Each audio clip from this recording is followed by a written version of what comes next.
Can Bangladesh make a design mindset shift?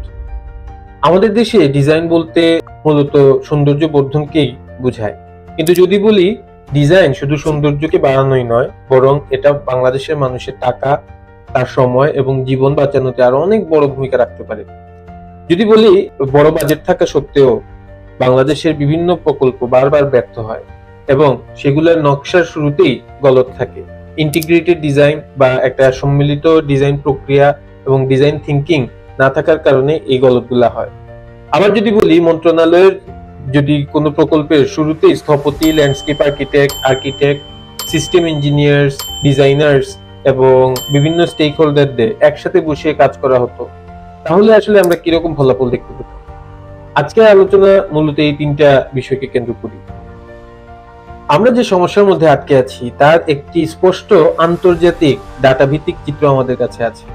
আন্তর্জাতিক গবেষণায় দেখা গেছে বড় বড় অবকাঠামোগত ও সেবামূলক প্রকল্পের 91.5%ই নির্ধারিত সময় ও বাজেট অতিক্রম করে ফেলে। তার মধ্যে মাত্র 0.5% প্রকল্প তাদের বাজেট ও সময় মেনে কাঙ্ক্ষিত ফল দিতে পারে। গবেষক বেন এই ঘটনাটাকে মেগা প্রজেক্টের আয়রন ল হিসেবে উল্লেখ করেছে বা লৌহ নিয়ম হিসেবে চিহ্নিত করেছে। এর মূল কথা হলো over budget, over time, under benefits, over and over again. এটাই আমরা বারবার দেখতে পাই যে বাজেট ও সময় বেশি কিন্তু সুবিধা কম, এই চক্র বারবার চলতে থাকে। এই ফলাফল মূলত 16,000-এর বেশি প্রকল্পের ডাটাসেট বিশ্লেষণ করে পাওয়া গেছে। এর থেকে একটা স্পষ্ট বার্তা পাওয়া যায়, কোনো ভালো পরিকল্পনা, দিক নির্দেশনা এবং একটি কমপ্লিট মাস্টার প্ল্যান না থাকলে দৌড়ানোর খাতিরেই শুধু দৌড়াতে হয়। এর আসল যে ফলাফল আমাদের পাওয়ার পটেনশিয়াল থাকে সেটার ধারে কাছে আমরা পৌঁছতে পারি না। বাংলাদেশের পরিস্থিতি খুব একটা ভিন্ন নয়। সাম্প্রতিক এক হিসাবে দেখা যায় কয়েকটি বড় প্রকল্পের শেষ খরচ প্রাথমিক অনুমানের তুলনায় 70% পর্যন্ত বেড়ে গেছে। এর কারণ দুর্বল সম্ভাবনা যাচাই, বারবার নকশা পরিবর্তন, বিভিন্ন সংস্থার মধ্যে সমন্বয়ের অভাব, জবাবদিহিতার অভাব এবং একটা ইন্টিগ্রেটেড ডিজাইন সিস্টেম এবং ডিজাইন থিঙ্কিং এর যে কালচার, এটার অভাব। কিছু পরিসংখ্যানের উদাহরণ যদি আমরা দেখি, সড়ক খাতের একটি বড় ডেটাসেটে দেখা যায় প্রতি 1 মাস সময় বাড়লে গড়ে প্রায় 0.95% বা বলা যায় 1% করে খরচ বাড়তে থাকে। এখানে গড় ব্যয় বৃদ্ধি বা কস্ট এসকেলেশন প্রায় 26% এবং গড় সময় বৃদ্ধি বা টাইম ওভাররান যেটাকে বলে সেটা প্রায় 96%। এটা কিন্তু একটা মারাত্মক ডাটা। অন্য একটি বিশ্লেষণে সরকারি অবকাঠামো প্রকল্পে গড় ব্যয় বৃদ্ধি প্রায় 38% এবং গড় সময় বৃদ্ধি প্রায় 90% ধরা পড়েছে। যখন নকশা বিশ্লেষণ দেরিতে করা হয় তখন মাঠে গিয়ে বারবার নকশার পরিবর্তন হয়, ফলে হুড়মুড়িয়ে খরচ বাড়তে থাকে। যেমন ঢাকার এয়ারপোর্ট, গাজীপুরের BRT-3 করিডোরে বিস্তারিত ডিজাইন, রাইট অফ ওয়ে বা সুযোগ সুবিধা পরিবর্তনের কারণে সিভিল ওয়ার্কস এর খরচ প্রায় 82% বেড়ে গিয়েছিল। এর ফলে পুরো প্রকল্পের খরচই উল্লেখযোগ্যভাবে বৃদ্ধি পায়। এই বাস্তবতা আমাদের স্পষ্টভাবে একটা শিক্ষা দেয় যে ডিজাইন শুধু সৌন্দর্য বর্ধনের বিষয় নয়, এটা একটা ওয়ে অফ থিঙ্কিং, এটা একটা way of experiencing and making solutions. তাহলে দেখা যাক ডিজাইন থিঙ্কিং আসলে কি। ডিজাইন থিঙ্কিং মূলত একটা পুনরাবৃত্তিমূলক, মানব কেন্দ্রিক বা হিউম্যান সেন্টার্ড সমস্যা সমাধানের প্রক্রিয়া। এর 5টি মূল ধাপ রয়েছে। এর প্রথমটি হচ্ছে ইমপ্যাথাইজ বা সহানুভূতি, মানুষের প্রয়োজন বোঝা। দ্বিতীয় হচ্ছে ডিফাইন, সংজ্ঞায়িত করা, নতুন করে সমস্যাকে সংজ্ঞায়িত করা। আইডিয়েট, ধারণা তৈরি, শুধু ডিজাইনার যে ডিজাইন করবে তার না, সামগ্রিকভাবে ধারণা তৈরি, বিভিন্ন ধরনের সমাধানের ধারণা তৈরি করা, দৃষ্টিভঙ্গি তৈরি করা। প্রোটোটাইপ, নমুনা তৈরি, ছোট ছোট নমুনা বা পাইলট প্রকল্প তৈরি করা এবং ছোট ছোট স্কেলে দেখা যে সমাধান যেগুলো নিয়ে আইডিয়েশন করা হয়েছে বা ধারণা তৈরি করা হয়েছে এগুলোর মধ্যে কোনটা টিকবে কোনটা টিকবে না। এরপরে হচ্ছে টেস্ট বা পরীক্ষা করা, দ্রুত পরীক্ষা করে দেখা কোনটি কাজ করছে এবং কোনটি নয়। এই প্রক্রিয়াটি রৈখিক নয় বা লিনিয়ার নয়, প্রয়োজনে এক ধাপ থেকে অন্য ধাপে ফিরে যাওয়া যায়। তবে দুটি জিনিস আবশ্যক, শুরুতে একটি গভীর ভাবনা বা একটা মাস্টার প্ল্যান কেন্দ্রিক একটা দৃষ্টিভঙ্গি এবং শুরু থেকেই ছোট ছোট পরীক্ষাগুলা করতে থাকা। এই ক্ষেত্রে প্রোটোটাইপিং এর একটা বড় গুরুত্ব আমরা দেখতে পাই। সফটওয়্যার ইঞ্জিনিয়ারিং বা ইঞ্জিনিয়ারিং এ একটা নীতি সুপ্রতিষ্ঠিত, তা হলো যদি কোনো ভুল প্রোডাকশনে গিয়ে ধরা পড়ে তবে তার খরচ বহুগুণ বেড়ে যায়। সেজন্য কোয়ালিটি ম্যানেজমেন্ট পর্যায়ে যদি কোনো ভুল ধরা পড়ে সেটা ম্যানেজ করা আমাদের জন্য অনেক সহজ হয়ে যাবে।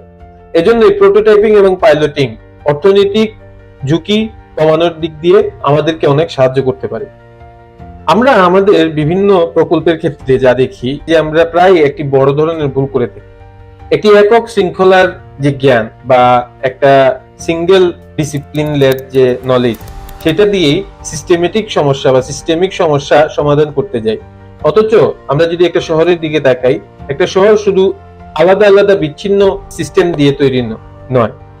একটি শহর রাস্তা, তার সাথে সংযুক্ত ড্রেন, পানি, সবুজ, বিদ্যুৎ, বাজার, মানুষ, এছাড়াও আরো অসংখ্য এন্টিটি বা আরো অসংখ্য অ্যাসপেক্টস একসাথে ইন্টিগ্রেটেড ভাবে চলার পরেই একটা শহর সংগঠিত হয়। ইউরোপ ও যুক্তরাজ্যে বিশেষ করে সরকারি খাতে ডিজাইন চালিত উদ্ভাবন বা ডিজাইন লেড ইনোভেশন নিয়ে অনেক কাজ হয়েছে। সেখানে পাবলিক সেক্টর ডিজাইন লেডার এটা একটা ফ্রেমওয়ার্ক, যেখানের মধ্যে অনেক ধরনের এক্সাম্পলস বা উদাহরণ আছে কিভাবে পাবলিক সেক্টরের ডিজাইন একটি অত্যন্ত গুরুত্বপূর্ণ কার্যকরী ভূমিকা রাখে।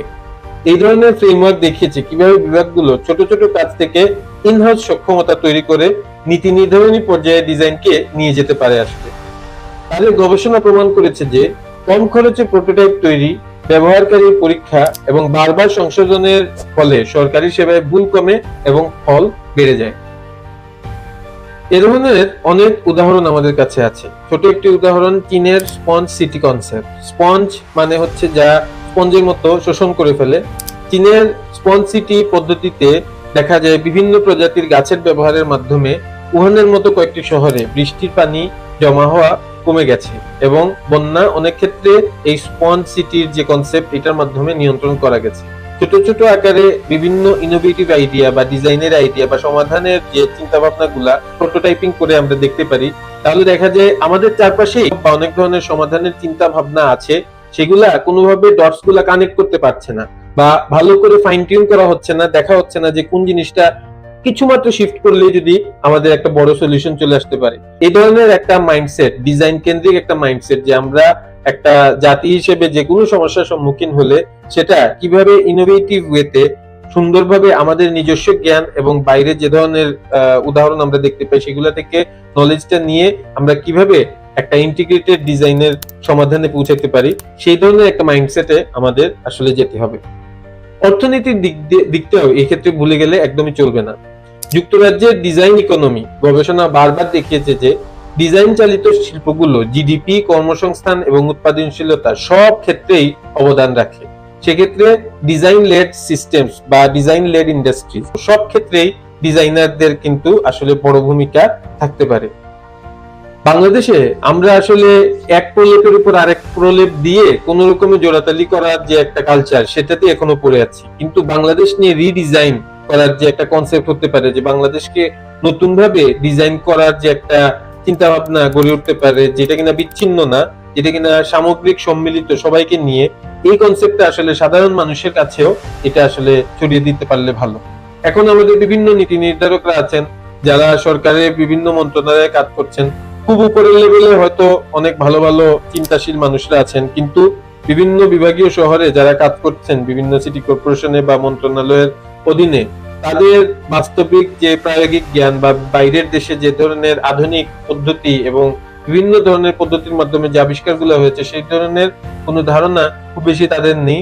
ঠিক একইভাবে যখন আমরা আমাদের জনপ্রতিনিধি নির্বাচন করি, তারা তাদের নিজস্ব সেক্টরে যতই পারদর্শী হন না কেন, রাজনীতিতে পারদর্শী হন না কেন, ডিজাইনের ক্ষেত্রে তাদের ধ্যান ধারণা খুব কম থাকার পরেও অনেক ইম্পর্টেন্ট ক্রিটিক্যাল ডিসিশন যেগুলো অনেক ডিজাইনাররা মিলে নেওয়ার কথা তারাই নিয়ে নেন। রাস্তা কোন দিকে যাবে, কোন ফুটপাতে আগে কাজ করতে হবে, কোন গাছটা উপরে ফেলতে হবে, কোন জলাশয়টা কিভাবে ক্লিয়ার করতে হবে, এইসব জিনিস দেখা যায় যে আমাদের এই নীতি নির্ধারকরা বা আমাদের এই নির্বাচিত ব্যক্তিত্ব তারাই ডিসিশন গুলা নিয়ে নেন। যার কারণে কোনো কিছুর প্যাচ আসলে ছুটতে আমরা দেখি না, শুধু প্যাচ আরো বাড়তেই দেখি। আমরা অনেক ধরনের সমস্যা আমাদের চারপাশেই দেখি। অনেক সময় দেখি ফুটপাত আছে কিন্তু কোনো ঢাল নেই, কোনো র্যাম্প নেই, হুইল চেয়ার ভালো করে চড়তে পারে না। আবার রেইন গার্ডেন বা বায়োসুয়েল ছাড়াও দেখা যাচ্ছে অনেক পার্ক হয়ে গেছে যেটা অনেক হার্ড সার্ফেস। এই পার্কের যে কাজ, এই কাজটা সে পার্কটাই আসলে বুঝতে পারছে না। অনেক সময় দেখা যায় যে পার্ক বানানো হয়েছে কিন্তু বিশাল বড় বাউন্ডারি ওয়াল দিয়ে পুরো পার্কটাই ঘেরা। এটা আসলে দেখায় যে ভালো কোনো ডিজাইনের চিন্তা থেকে এগুলো হয় না। আলাদা আলাদা জমিতে আলাদা আলাদা প্রজেক্ট, এবং সেই প্রজেক্ট থেকে কিছু যদি মুনাফা হয় সেটাতেই দৃষ্টি সবসময় থাকে। কিন্তু অন্যান্য দেশে দেখলে আমরা দেখতে পাই যে এই ধরনের অপরচুনিটিস গুলা তারা ডিজাইন থিঙ্কিং এর মাধ্যমে আসলে কিভাবে হ্যান্ডেল করে। আমাদের দেশে এই ধরনের বিভিন্ন সমস্যাগুলো আসলে ডিজাইন দিয়ে সলভ করা হয় না। আমরা বিভিন্ন প্রলেপ দিয়ে বা বিভিন্ন অজুহাত দিয়ে বা আমাদের তাৎক্ষণিক যে সমাধান সেগুলো দিয়েই আসলে আমরা সমাধান করার চেষ্টা করি। তাহলে করণীয় আসলে কি? এক্ষেত্রে করণীয় অনেক ধরনের বিষয় থাকতে পারে, তার মধ্যে কয়েকটা পয়েন্টস আমি এখন বলছি। প্রথমে হচ্ছে নীতিগত কাঠামো। প্রতিটি বড় নগর বা খাতে চিফ ডিজাইন অফিস বা ডিজাইন ডেলিভারি ইউনিট তৈরি করা, যেখানে রাস্তা, পানি, পার্ক, বিদ্যুৎ, বাজার এছাড়া অন্যান্য যে ধরনের স্টেক হোল্ডাররা আছেন তাদেরকে নিয়ে যৌথ ডিজাইন রিভিউ এর নিয়ম থাকবে। সক্ষমতা বৃদ্ধি আরেকটি তৃতীয় পয়েন্ট হতে পারে। প্রতিটি মন্ত্রণালয়ে ডিজাইন দক্ষতা বাড়ানোর জন্য প্রশিক্ষণ ও নিয়োগের ব্যবস্থা করা খুবই জরুরি। তৃতীয়ত, স্ট্যান্ডার্ড ডিটেইল লাইব্রেরি। এই জিনিসটা আমাদের নেই। আমাদের গ্রামে গঞ্জে এক ধরনের ডেভেলপমেন্ট দেখা যায়, আমাদের সাবারবান বা শহর থেকে একটু বাইরে যে স্যাটেলাইট শহরগুলো থাকে ওগুলাতে এক ধরনের ডেভেলপমেন্ট দেখা যায়, আবার মূল শহরে আরেক ধরনের ডেভেলপমেন্ট দেখা যায়। এখানের মধ্যে ফুটপাথের section, ramp, crossing, drain, bench, shed, এইগুলার সব ধরনের যে ডিটেইলস এগুলো আসলে ওপেন সোর্স করে দেওয়া উচিত। এছাড়াও বিভিন্ন শহর, বিভাগীয় শহর এবং প্রত্যন্ত এলাকার যে জিআইএস ফাইল, এই জিআইএস ফাইলগুলো আসলে উন্মুক্ত করা উচিত, যাতে করে বাংলাদেশের মানুষ যারা দেশে বিদেশে বিভিন্ন জায়গায় ছড়িয়ে আছে এবং প্রফেশনাল ডিজাইনার তারাও যাতে এগুলা নিয়ে রিসার্চ করতে পারে। অনেক ভালো ভালো উদ্ভাবনী কিছু সমাধান আমাদের বাংলাদেশের মানুষের জন্য তারা নিয়ে আসতে পারে। চতুর্থ পয়েন্ট হতে পারে অংশগ্রহণমূলক ডিজাইন বা পার্টিসিপেটরি ডিজাইন। ওয়ার্ক ভিত্তিক ওয়ার্কশপের মাধ্যমে মানুষের অংশগ্রহণ নিশ্চিত করা যাতে সমাধানগুলো গ্রহণযোগ্য হয়। সেক্ষেত্রে আমরা দিল্লিতে একটা কনসেপ্ট দেখেছিলাম যে মহল্লা সভা। বিভিন্ন পাড়ায় পাড়ায় বিভিন্ন মহল্লায় এই ডিজাইন কেন্দ্রিক সভা অনুষ্ঠিত করে সেখানে ভালো করে ডিজাইন সংক্রান্ত বিষয় আসে মানুষদেরকে বুঝিয়ে তাদের অভিজ্ঞতা লব্ধ যে জ্ঞান সেটা থেকেও অনেক কিছু নিয়ে আসলে সমাধান করা যেতে পারে। পঞ্চম পয়েন্ট এবং খুবই গুরুত্বপূর্ণ পয়েন্ট হচ্ছে প্রোটোটাইপ ফান্ড। ছোট ছোট পাইলট প্রকল্প এবং সেগুলার ডাটা ভিত্তিক ফলাফল বিশ্লেষণ করা, খুব অল্প সময়ে খুব দ্রুত গতিতে কিছু প্রোটোটাইপিং করা এবং সেগুলার ফলাফল বিশ্লেষণ করা। 6 নম্বরে আরেকটি পয়েন্ট আসতে পারে, সেটা হচ্ছে প্রকিউরমেন্ট পরিবর্তন। সবচেয়ে কম দামের ফাঁদ থেকে আমাদের বেরিয়ে আসতে হবে এবং সবচেয়ে বেস্ট ভ্যালু অপশন, যেটা আসলে আমাদেরকে দাম এবং মানের ক্ষেত্রে সবচেয়ে বেস্ট ভ্যালু দিবে, সবচেয়ে ভালো আমাদের ফলাফল দিবে, সেই দিক দিয়ে আমাদের আসলে চলে যেতে হবে। এই সবচেয়ে কম দামের যে ফাঁদ প্রকিউরমেন্টের ক্ষেত্রে, সেটা আসলে দুর্নীতিরও অনেক রাস্তা খুলে দেয়, আবার আমাদের যে ধরনের পটেনশিয়াল যে কোনো জায়গা বা যে কোনো প্রকল্পে থাকে তার থেকে অনেক নিচে সেটার মান আসলে নিয়ে চলে আসে। সপ্তম যে পয়েন্টটা এখানে কাজে আসতে পারে সেটা হচ্ছে ওপেন ডাটা ড্যাশবোর্ড। খাল, drain, footpath, park, green space, agriculture space, বিভিন্ন ধরনের যে এন্টিটি আছে সবগুলোর ডাটা ওপেন সোর্স করা এবং মানুষের সামনে নিয়ে আসা এবং আগের ও পরের অবস্থা ছবি সহ মানুষের সামনে নিয়ে আসা। এই পয়েন্টস গুলা প্রাথমিক দিক দিয়ে যদি আমরা আমলে নিতে পারি, এই স্ট্রাকচারটা ফর্ম করতে পারি, এখানে অনেক ক্ষেত্রে আমাদের যে বিশৃঙ্খলা বা বিচ্ছিন্নভাবে ডেভেলপমেন্টের যে একটা কালচার, যেখানে আমরা আসলে আগামাথা কিছু বুঝি না, যে রাস্তা হয়, রাস্তা হওয়ার 2 দিন পরেই দেখা যায় যে পানির লাইন নিয়ে যাওয়ার জন্য সেই রাস্তায় আবার ভেঙে ফেলতে হয় এবং প্রতি বছর আমাদের একই কাজ বারবার করে যেতে হয় কিছু মুনাফার জন্য। এই কালচারটা থেকে আসলে আমরা একটু হলেও শিফট করতে পারবো। ক্লাইবার্গের ভাষায় থিঙ্ক স্লো, অ্যাক্ট ফাস্ট। ধীরে সুস্থে ভাবুন, বাট দ্রুত অ্যাকশনে নামুন, দ্রুত কাজ করুন। ডিজাইন হচ্ছে সমস্যা সমাধানের একটা বিশেষায়িত প্রক্রিয়া এবং বাংলাদেশের মানুষের যদি ডিজাইনের একটা মাইন্ডসেট বা একটা কালচার ধারণ করার একটা সময় চলে আসে, যেটা আমার মনে হচ্ছে এখনই চলে এসেছে, তাহলে বাংলাদেশের উন্নতি অনেকাংশে অনেক সুন্দরভাবে হওয়া সম্ভব। ডিজাইন থিঙ্কিং এবং প্রোটোটাইপিং হলো ঝুঁকি কমানোর একটি বিশেষায়িত বিজ্ঞান। সমন্বিত দল অপরিহার্য।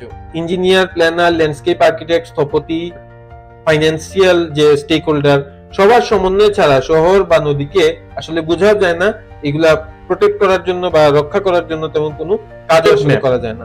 Chief design office, design ladder, standard detail, অংশগ্রহণ বা participation, prototype fund, best value procurement এবং ওপেন ডাটা, এই 6টি নীতি যদি আমরা ধারণ করতে পারি বা নিয়ে আসতে পারি, তাহলে ডিজাইন মাইন্ডসেট তৈরি করার জন্য বাংলাদেশের মানুষের জন্য এটা অনেক সহায়ক হবে। বাংলাদেশের যে ল্যান্ডস্কেপ, বাংলাদেশের এগ্রিকালচার, অন্যান্য যত ধরনের সেক্টর আছে, সব সেক্টরে বাংলাদেশের এই কঠোর পরিশ্রমী এবং উদ্ভাবনী যে মানুষগুলো আছে, তারা অনেক বড় অবদান রাখতে পারে যদি আমরা এই ডিজাইনের কালচার বা ডিজাইন আসলে কিরকম করতে হয়, ডিজাইন থিঙ্কিং আসলে কি, এই সবগুলা বিষয় মানুষের মধ্যে ছড়িয়ে দিতে পারি। ধন্যবাদ সবাইকে, সাথে থাকবেন। যদি কোনো কিছু আপনাদের জানতে হয় বা আমার তথ্যের মধ্যে কোনো ঘাটতি থাকে, আপনারা অবশ্যই আমাকে জানাবেন, আমি এটা পরবর্তীতে ঠিক করার চেষ্টা করব। ধন্যবাদ সবাইকে।